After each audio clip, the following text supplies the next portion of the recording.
mundurnya 5 orang, ya ada di OJK, di BI ini, punya pengaruh positif nggak di pasar nih?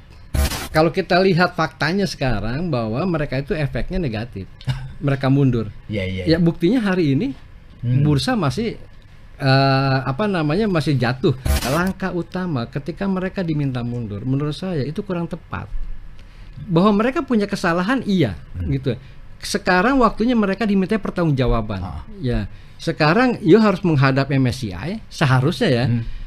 Minta dialog sama MSCI, apa yang mesti kami lakukan? Oke, nih langkah-langkah yang akan kami lakukan, kami jamin Februari sampai Maret semua ini terrealisasi dan selesai. Perbaiki dulu, setelah itu oke, ini sudah berjalan normal kembali. Kami keliru yang masa lalu, dengan ini kami serahkan kursi di OJK ini kepada kami kembalikan kepada yang mengangkat kami. Nah, jadi menurut saya apa yang terjadi, isu itu muncul, itu lebih banyak mudaratnya. Bank-bank himbara ini semuanya perusahaan publik.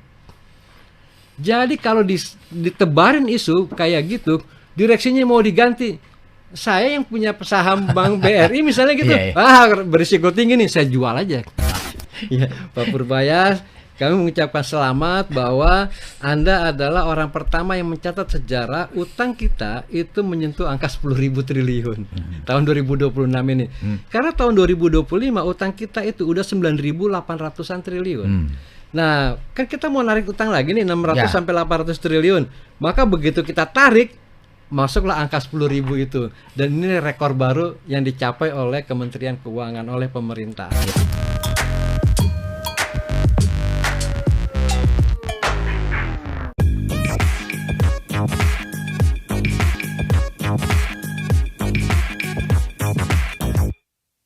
Assalamualaikum warahmatullahi wabarakatuh. Salam damai sejahtera buat kita semua. Bertemu kembali dengan saya Feby Mahendra Putra, Direktur Pemberitaan Tribun Network. Tribuners, ada fenomena yang jarang terjadi di negeri ini, yaitu pengunduran diri secara berjamaah sejumlah komisioner pejabat di Otoritas Jasa Keuangan dan Bursa Efek Indonesia pada Jumat 30 Januari 2026.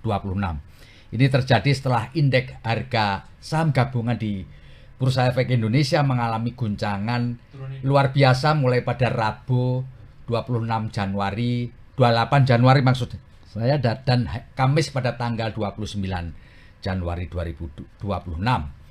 Kabarnya para investor asing melakukan aksi jual karena adanya pengumuman Morgan Stanley Capital International yang pada intinya meragukan transparansi BI dalam mengelola, maksud saya BI dalam mengelola perdagangan saham. Untuk memahami apa sih sebenarnya yang terjadi di negeri ini terkait dengan ekonomi, saya telah bersama dengan Bung Heri Gunawan. Beliau adalah Direktur Next Indonesia Center, sebuah lembaga riset independen. Saya akan sapa beliau. Assalamualaikum, Bung Heri. Waalaikumsalam. Selamat siang, Mas. Selamat siang, luar biasa.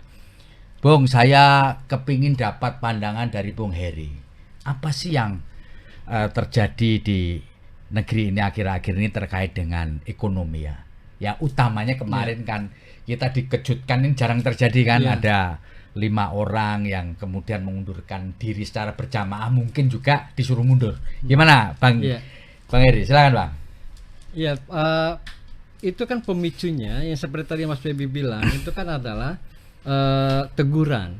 Teguran sebenarnya peringatan keras dari yang lembaga pemeringkat yang namanya MSCI itu. Nah, dia sebenarnya cuma lembaga pemeringkat dan dia lembaga privat swasta. Jadi dia kasih peringkat-peringkat aja tuh, saham-saham, semua pasar modal di dunia dia kasih peringkat segala macam, begitu juga bursanya. Nah, Indonesia itu sudah dikasih teguran sama dia, kayaknya tahun lalu itu sudah ditegur.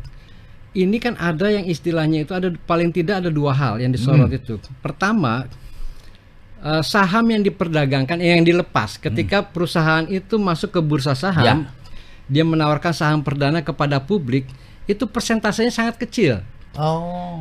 Satu misalkan udah 7,5%, makanya ribut-ribut tuh setelah ditegur, kemudian pemerintah mau naikin batasnya minimum menjadi 15%. Jadi dari total persentase saham yang di perusahaan yang diperdagang totalnya, kemudian yang diperdagangkan secara bebas, artinya dipegang oleh investor retail, itu mungkin dinaikin. Nah, kenapa ini dikhawatirkan oleh MSCI tadi? Karena gini, bisa jadi yang 7,5% itu yang dilepas ke publik itu 5%-nya adalah orangnya dia juga. Nah, gitu. Karena dia juga, sehingga pembentukan harga, misalnya sebuah perusahaan harganya dari harganya misalnya 900 per saham, kemudian menjadi 1.200, jangan-jangan ini tidak wajar kenaikannya. Karena tadi yang 5%-nya itu adalah orang dia juga. Jadi memang sengaja dinaikin, digoreng istilahnya pemerintah. Begitu digoreng kan ada selisih saham itu. Begitu digoreng nanti begitu udah naik dilepas lagi turun. Akhirnya uang masyarakat kan kesedot selisihnya itu. Nah, itu orang-orang mencari keuntungan kayak begitu. Itu yang dikhawatirkan oleh MSCI. Makanya dia minta siapa sih sebenarnya beneficial owner? Siapa penerima manfaat akhir dari saham-saham retail ini? Jangan kalau ditulisnya cuma dikelompokkan ini others, pemegang saham lainnya gitu loh. Jadi siapa beneficial owner? Jangan-jangan berelasi dengan pemegang saham utama atau pemegang saham pengendali. Nah, inilah yang tadi dikhawatirkan, sehingga dia sebenarnya berupaya memberikan perlindungan pada investor. Karena ini seolah-olah tidak digubris, maka keluarlah pernyataan itu. Artinya keluarlah hukuman pertama. Hukuman pertama, dia tidak akan melakukan membekukan saham-saham Indonesia yang masuk di dalam indeks MSCI, begitu juga IDX-nya, Bursa Efek Indonesianya. Itu artinya dibekukan, dia tidak akan mengalami perubahan. Jadi pergerakannya tidak akan dihitung segala macam. Tapi juga dikasih ancaman, kalau you masih tidak mau memperbaiki, kita turunkan peringkatnya loh. Jadi ada peringkatnya ya, pasar modal itu ya. Ada. Kalau Indonesia kan dianggap sebagai pasar yang sedang berkembang dan perkembangannya itu laju gitu loh. Makanya disebut sebagai emerging market.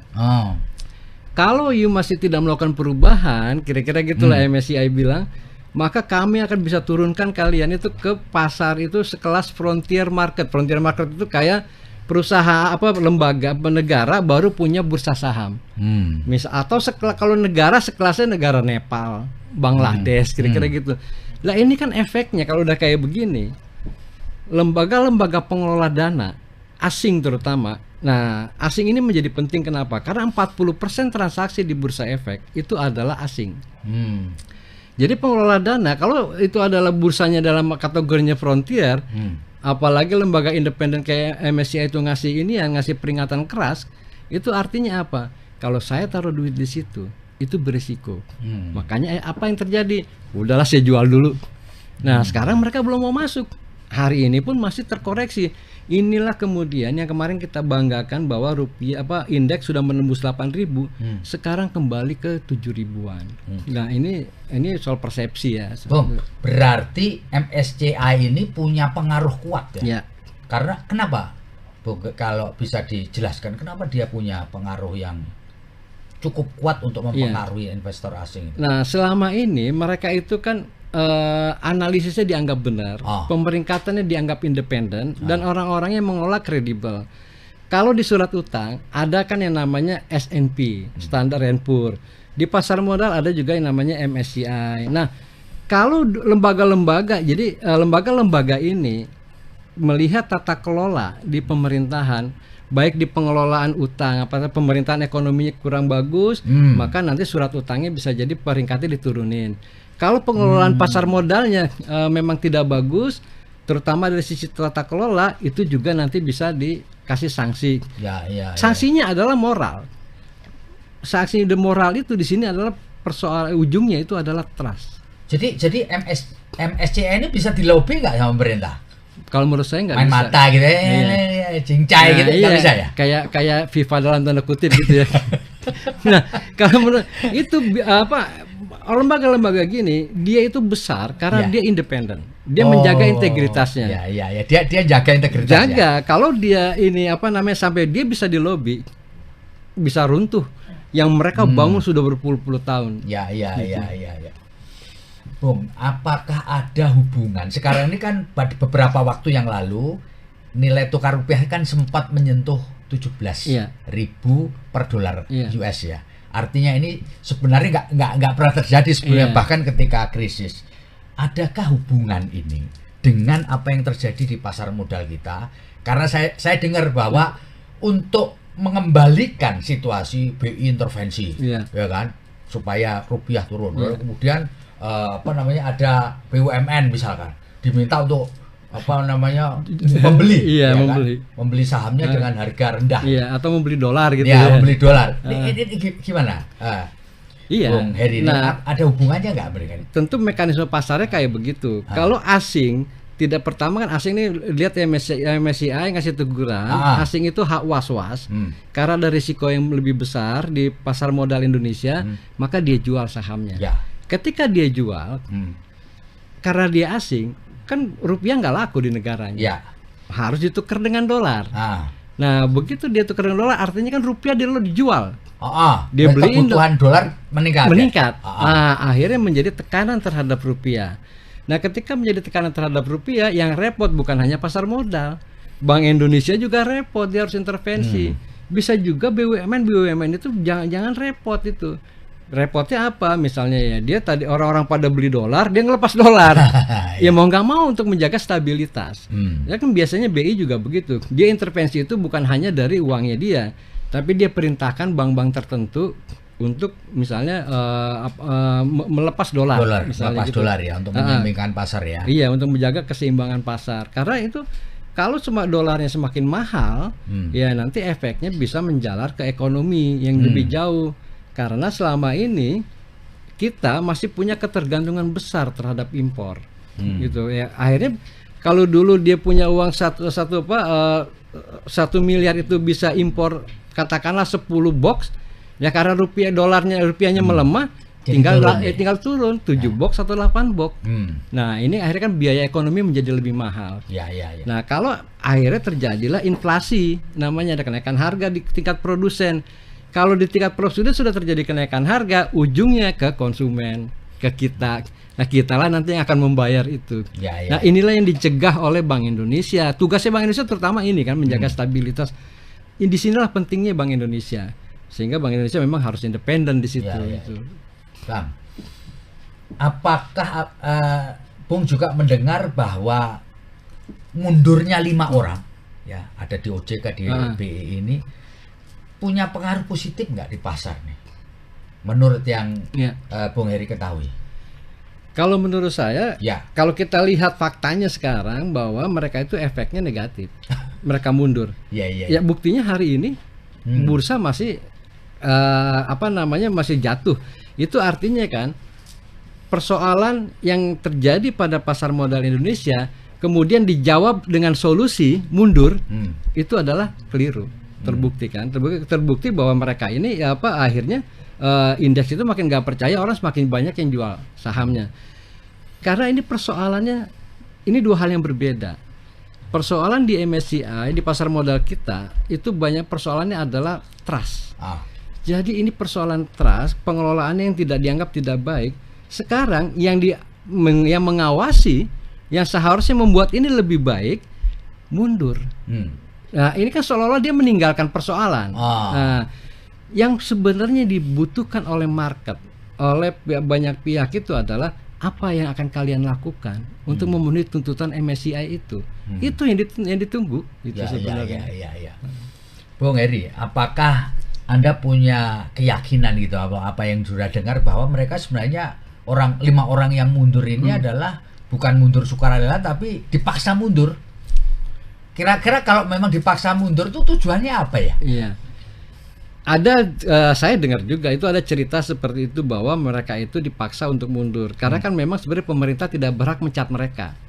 Iya kan, karena mereka dipilih oleh DPR dan mereka adalah mandat undang-undang. Nah, bisa jadi ya kalau memang disuruh mundur berarti kan tekanannya berarti inkonvensional, tekanan di bawah meja kan. Nah, itu bukan tekanan resmi gitu ya. Nah, kalaupun, jadi menurut saya langkah utama ketika mereka diminta mundur, menurut saya itu kurang tepat. Bahwa mereka punya kesalahan, gitu. Sekarang waktunya mereka diminta pertanggungjawaban. Ya, sekarang harus menghadap MSCI, seharusnya ya.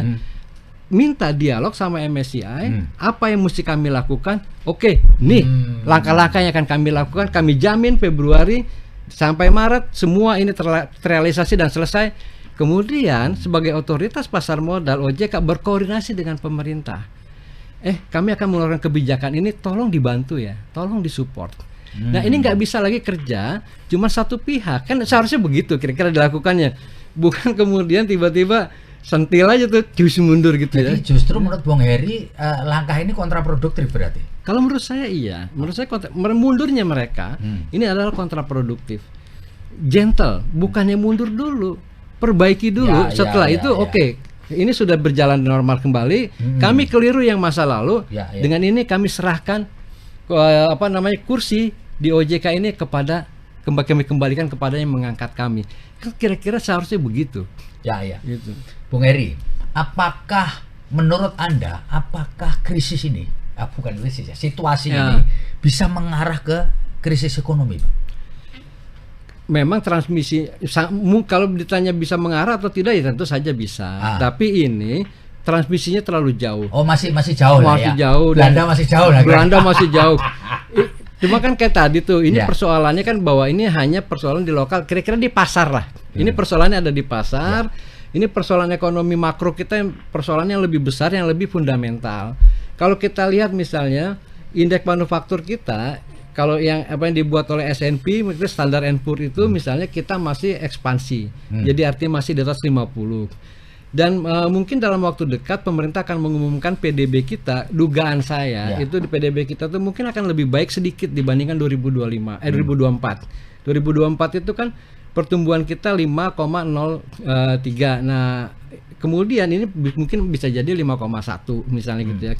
Itu memang ada lebih baik. Cuman ini memang persoalannya ini kan terjadi 2026 gitu ya. Nah, ini bisa menyeret. Makanya di sini menjadi penting Bank Indonesia. Kalau Bank Indonesia nggak intervensi pada kan terutama transmisi yang paling cepat itu pada kurs. Kalau kurs ini dibiarkan, makanya tadi adalah orang-orang yang belanja impor. Coba bayangin, selama ini kita kan nggak bisa memenuhi kebutuhan dalam negeri untuk BBM. Betul. Bahan bakunya kita impor. Nah, kalau Pertamina harus mengimpor mahal, Pertamina bilang dengan pemerintah, Pak pemerintah, nggak kuat nih. Nggak kuat nih saya. Anda kasih subsidi dong. Atau kasih bantuan fasilitas apa kayak dia bilang gitu supaya saya bisa jual harga BBM yang sama. Nah, kalau nggak bisa dilakukan itu oleh pemerintah, efeknya apa? Pertamina akan jual nanti BBM kayak yang non subsidi itu akan lebih mahal. Ketika itu akan lebih mahal, itu berimplikasi kepada masyarakat semua.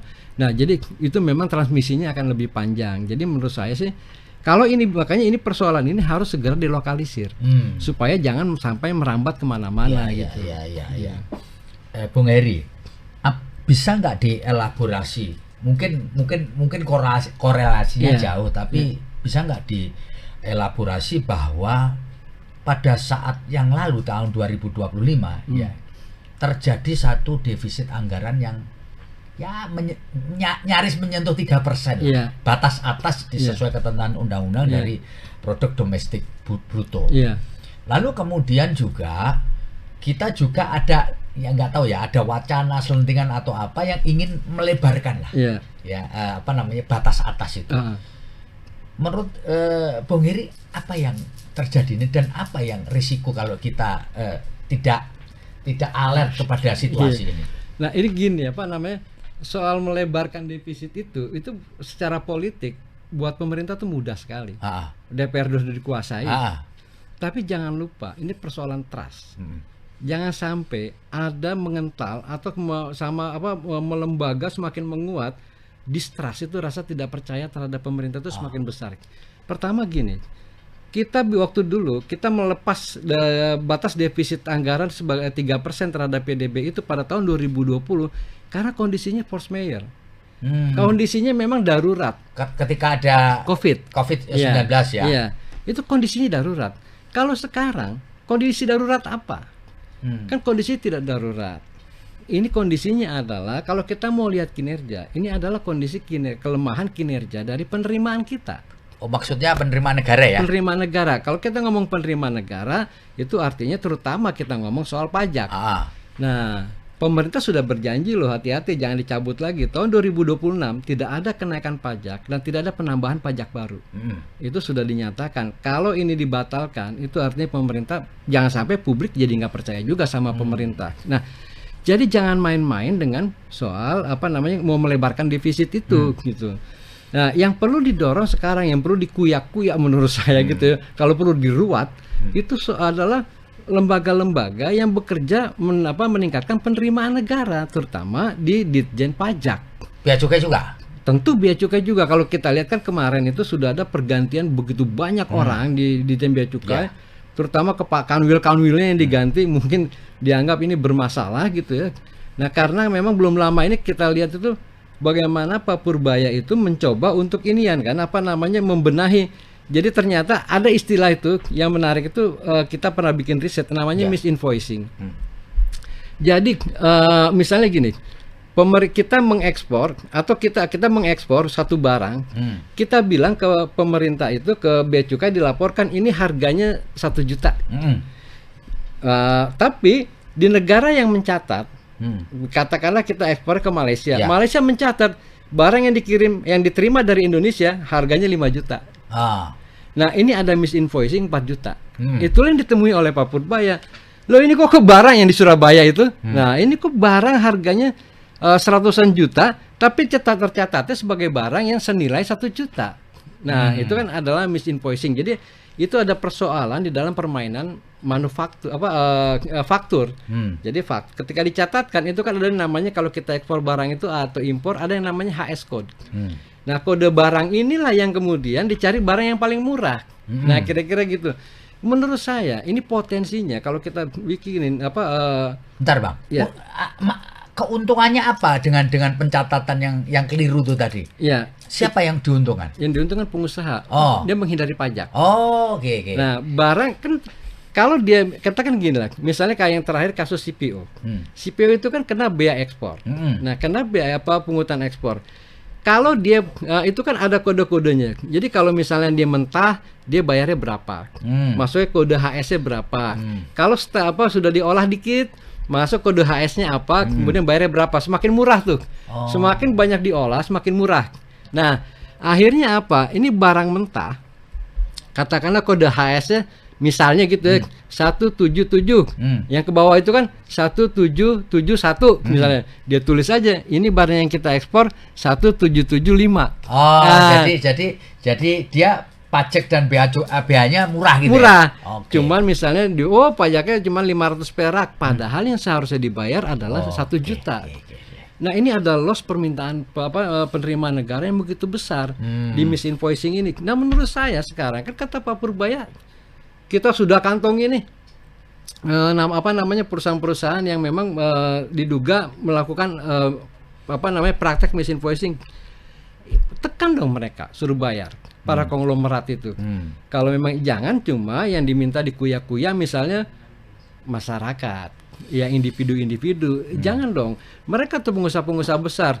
Dulu kan mereka udah dapat tax amnesty segala macam. Kita bukannya anti pengusaha besar, tapi kalau sepanjang mereka tidak jujur, itu harus dikejar. Kalau mereka jujur, kasih apresiasi gitu.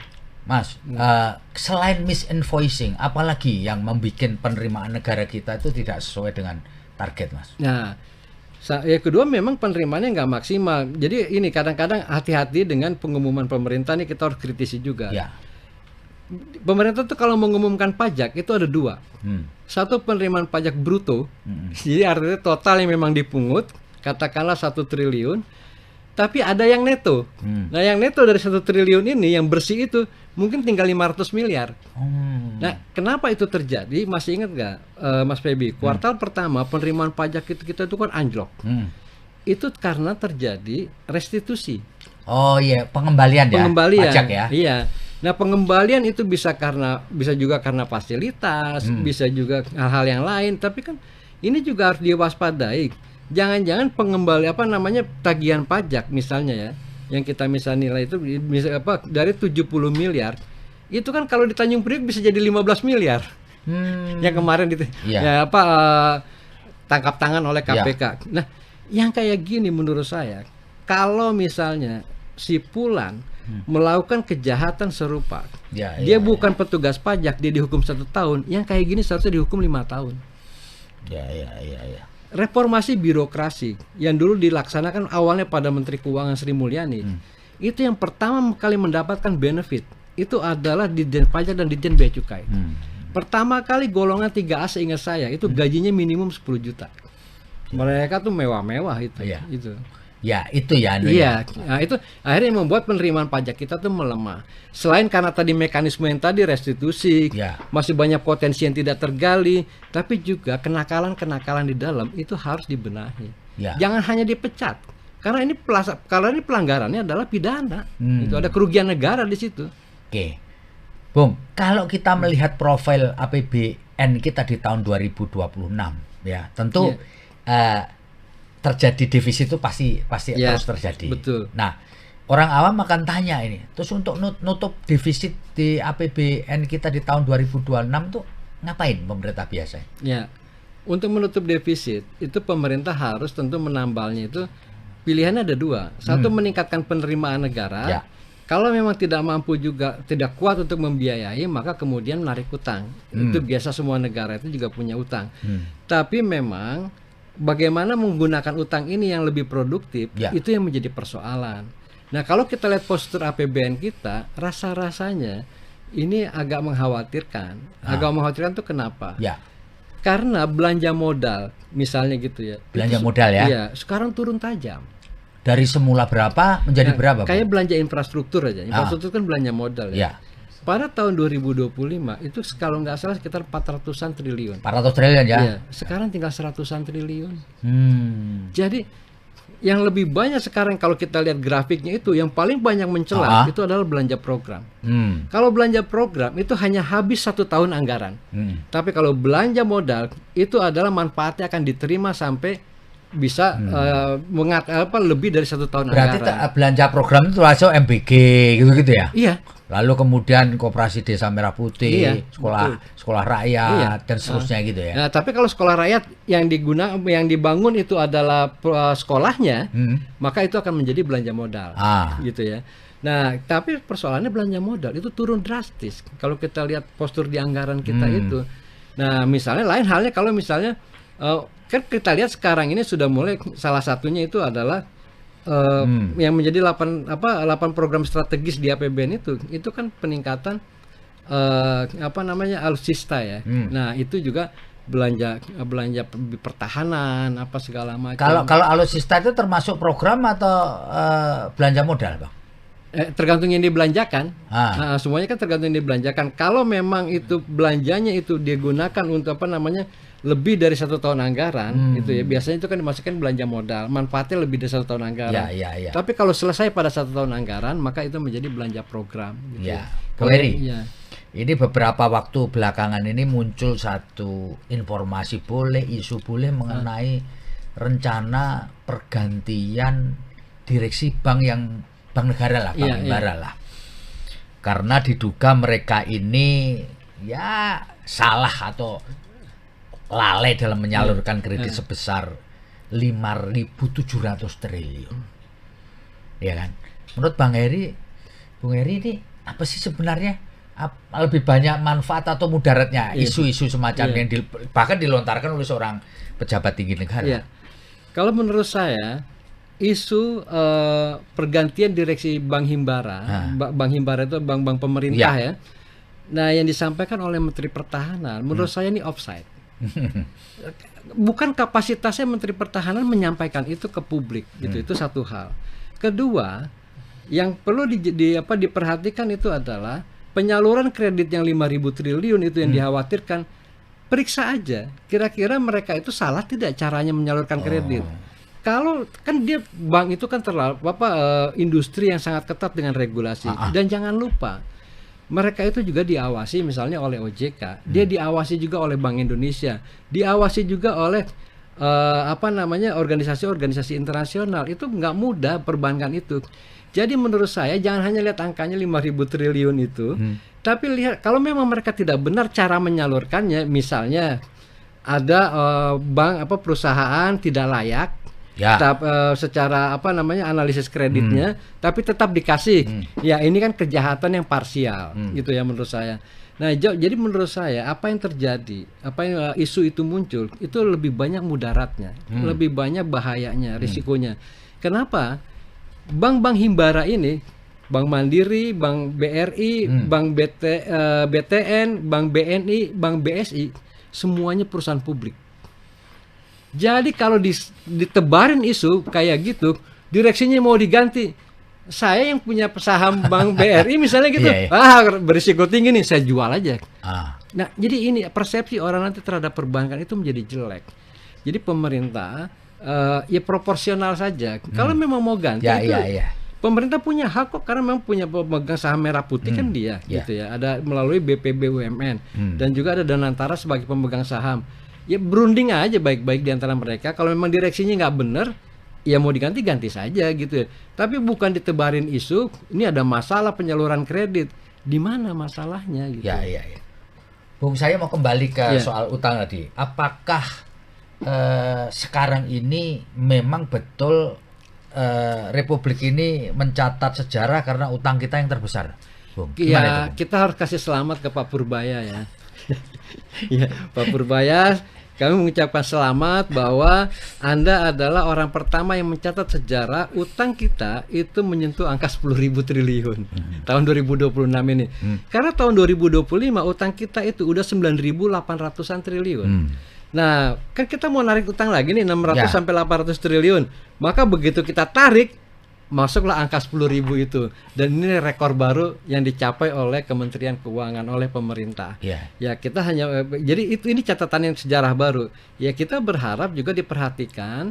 Memang sekarang ini rasio utang kita terhadap PDB itu masih normal ya? 40%. 40%, masih oke ya? Masih oke. Jadi artinya kan batas maksimumnya itu kan 60%. Kalau lebih dari 60%, presidennya bisa di-impeach. Kan kira-kira gitu ya. Nah, ini masih aman, masih 40%. Tapi kita hitung dong kemampuan bayar kita. Kalau kita kemampuan bayar kita tidak kuat, itu kan nanti akan ada risiko. Risikonya tadi, belanja modal yang seharusnya kita tingkatkan, malah kita pangkas habis-habis. Begitu belanja modal sudah semakin tipis, nanti yang berpotensi dipangkas lagi. Yang kita khawatirkan adalah subsidi. Nah, kalau subsidi dipangkas lagi, bayangin subsidi BBM nanti mulai dikurangi, kemudian subsidi kesehatan BPJS dikurangi, kemudian subsidi listrik misalnya nanti dikurangi. Itu yang efek itu kemudian kantong masyarakat. Nah, begitu kantong masyarakat sudah mulai kesentuh, nah ini resikonya akan semakin besar, baik secara sosial maupun secara politik. Makanya kita berharap tadi bagi Kementerian Keuangan itu Ditjen Pajak itu betul-betul diawasi dengan ketat supaya mereka itu bisa bekerja maksimal meningkatkan penerimaan negara. Itu ya. Iya. Bung Heri, bisa diberi elaborasi.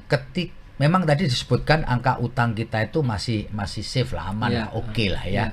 Nah, apakah Anda menyarankan juga bahwa ya udahlah kita tinjau program-program populis yang banyak dapat sorotan gitu?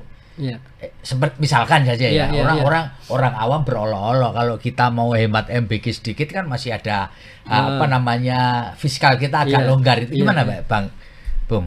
Ya, seharusnya kan gini, pemerintah memang bukan hanya program-program yang yang banyak dikritik oleh masyarakat. Secara keseluruhan yang seharusnya pemerintah melakukan redefinisi yang baik gitu ya.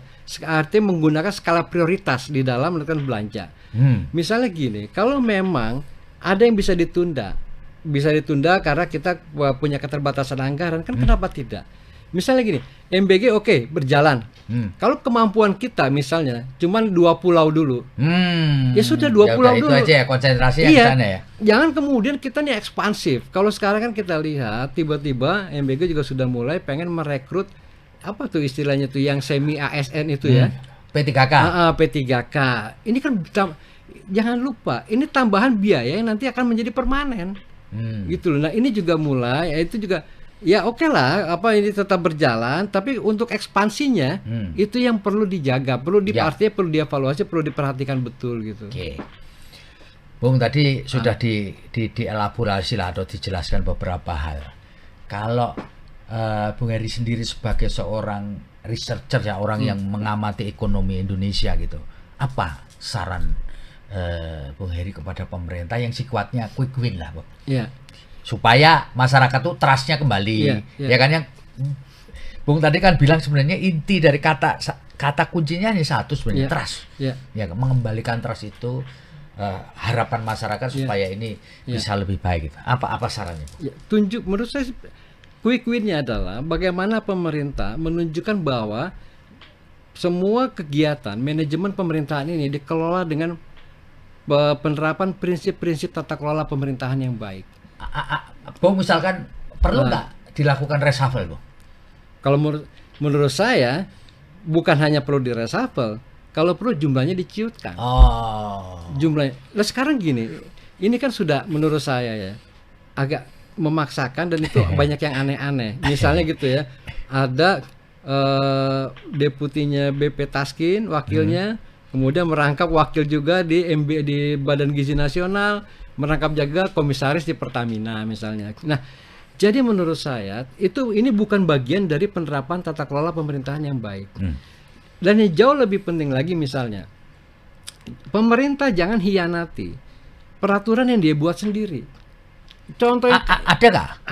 Yang kasat mata. Ya, kasat mata, Bang. Tahun 2023 pemerintah mengeluarkan peraturan. Ini sebenarnya peraturan lanjutan dari tahun 2004. Bahwa pengurus partai politik tidak boleh jadi komisaris BUMN. Satu. Dan ternyata diangkat tuh banyak sekali pengurus partai politik jadi yang paling konkret nih ya. Ini bukan saya sentimen sama partainya ya. Berapa orang pengurus PSI? Grace Natali, Isyana Bagus Oka, segala macam. Itu melanggar undang-undang kan ya? Melanggar peraturan Menteri BUMN. Artinya ya peraturan yang dibuat sendiri oleh pemerintah. Itu loh. Mereka membuat peraturan tapi mereka melanggar sendiri. Yang kedua, misalnya nih. Kasihan Pak Prabowo itu sudah 2 kali teriak bahwa yang namanya BUMN itu udah masuk ke jarang tuh Dewan Komisaris tapi dikasih tentium gede-gede banget gitu ya. Betul. Apalagi BUMN rugi. Nah, dan antara itu pertama kali Pak Prabowo menyampaikan itu pada pidato di sidang umum MPR tanggal 15 atau 16 Agustus tahun 2025. Sebelumnya dan antara sudah mengeluarkan peraturan bahwa BUMN itu dilarang kalau rugi itu adalah tidak boleh membagi tentium kepada direksi dan dewan komisaris. Persoalannya surat edaran dan antara ini tidak berlaku. Kenapa? Hierarki hukumnya nggak dicabut. Itu ada peraturan Menteri BUMN, kan surat edaran di bawahnya dong. Betul. Peraturan Menteri BUMN yang menyatakan BUMN boleh bayar tentium kepada direksi dan dewan komisaris walaupun perusahaan itu rugi asal kerugiannya tidak lebih besar dibandingkan tahun sebelumnya. Kalau tahun sebelumnya ruginya 4 triliun, tahun ini ruginya 3 triliun, boleh bayar tentium. Makanya ketika Waskita Karya di RUPS-nya tahun ini kan perusahaannya masih rugi triliunan nih. Di RUPS tahun 2025 itu ya, di awal 2025 di situ soal tentium direksi dan dewan komisaris semuanya menyetujui, baik pemegang saham seri B dan antara maupun pemegang saham seri A, dalam hal ini pemerintah setuju untuk bayar tentium. Sedangkan untuk besarannya nanti akan ditentukan oleh pemerintah dalam pemegang saham seri A. Pemegang saham seri A dalam hal ini adalah BPBUMN yang menggantikan Kementerian BUMN. Betul. Jadi gimana ini peraturannya ke sana? Seolah-olah gitu ya. Nah, jadi quick win-nya menurut saya itu adalah tunjukkan bahwa pemerintah itu menegakkan tata kelola pemerintahan yang baik. Mulai dari situ. Dari situ kemudian, karena kan isunya jangan sampai distrust. Ada ketidakpercayaan terhadap apa yang dilakukan oleh pemerintah. Kembalikan kepercayaan itu. Kalau kepercayaan itu dikembalikan, otomatis masyarakat akan mendukung apa yang dilakukan oleh pemerintah gitu. Bung, satu pertanyaan yang saya lupa tanyakan. Apakah menurut Bung masuknya Thomas Jiwandono ke struktur BI itu termasuk menimbulkan distrust atau gimana? Atau trust malah? Kalau itu tentu saja menurut saya potensinya adalah memperkuat distrust. Kenapa? Sekarang siapa yang tahu Pak Thomas itu ada? Kalau semua orang tahunya Pak Thomas itu adalah bendahara umum Partai Gerindra. Itu sudah jelas-jelasan di Undang-Undang Bank Indonesia itu sudah disebutkan, Undang-Undang Bank Indonesia itu bahwa bukan hanya pengurus partai, tapi kemudian dia juga tidak boleh menjadi anggota partai, deputinya itu. Nah, tapi kemudian kan begitu di ujung-ujung, Pak Dasko itu kan cerita bahwa dia sudah mundur. Nah, kalau menurut saya nih, kalau pemerintah mau meningkatkan trust kepada publik, untuk kasus Pak Thomas misalnya, sebelum Pak Thomas diajukan ke DPR, declare dulu bahwa Pak Thomas mundur sebagai wakil menteri Menteri Keuangan, sudah mundur sebagai anggota partai politik, sudah mundur sebagai pengurus Partai Gerindra, baru diajukan. Ini kan semua orang kan seolah-olah kan kita lihat jangan sampai menimbulkan seperti orkestrasi, bahkan di fit and proper test di Komisi 11 yang kebetulan ketuanya adalah partai dari Partai Gerindra, si anaknya Pak Fuad Bawazir kalau nggak salah itu. Mereka nggak tanya itu, misalnya gitu, Bapak pengurus partai politik apa bukan, kan kagak ada yang tanya, atau mengecek dokumennya misalnya gitu.